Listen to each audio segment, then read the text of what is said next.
Moi j'ai fait 3 épreuves dans la saison, on a fait 5, 3 et 3. Ça a un peu diminué je pense, mais ça reste quand même assez serré dans le milieu du plateau. Il y en a encore quand même 2-3 qui sont constamment devant. On arrive à les accrocher parfois, mais à la régate suivante, ils restent devant, comme Gitana, qu'on a pu battre à Kiel, et après finalement il a gagné à Amsterdam, et nous on n'a pas pu faire mieux que 3. Donc voilà, il nous manque quelques hauts, mais c'est vrai que je pense qu'on s'approche. Il y a des conditions qui nous favorisent plus, quoi. Je pense avec la brise, ça fait quand même deux régates qu'on n'en a pas.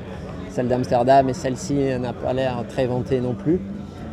Donc il faut qu'on travaille dans le petit temps, sur le réglage du bateau, sur la performance dans les manches. Mais voilà, c'est pour être complet, pour prétendre à la victoire l'année prochaine. Ceux qui ont vraiment bien navigué toute cette saison, c'est Oman Sail Massira, nos collègues de bureau, j'oserais dire, qui naviguent très proprement, ainsi que Gitana, mon ancien bureau.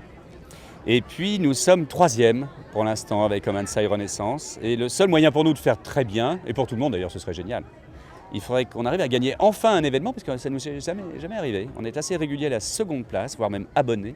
Avant Amsterdam, le podium et surtout la victoire finale paraissaient assez loin. Avec les malheurs de Massira, on est revenu au contact.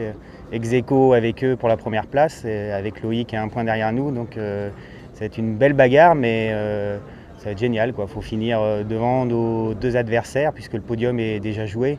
Donc ça va vraiment être une belle bagarre sur l'eau. Il n'y a pas trop d'enjeu parce qu'on est 4e et on est trop loin, quasiment trop loin de prendre la 3e, et on ne peut pas perdre la 4e place non plus. Donc on va prendre cet événement comme si c'était un unique événement dans la saison, et on va essayer de bien naviguer et de progresser dans ces régates-là. Souvent on a fait des très belles manches et ensuite des mauvaises.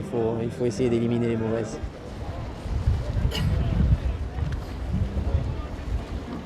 C'est assez passionnant, c'est parfois un tout petit peu bizarre. C'est vrai que pour de la régate pure, ça ne l'est pas toujours. C'est cette douce frontière difficile à trouver entre le show, le spectacle et la régate.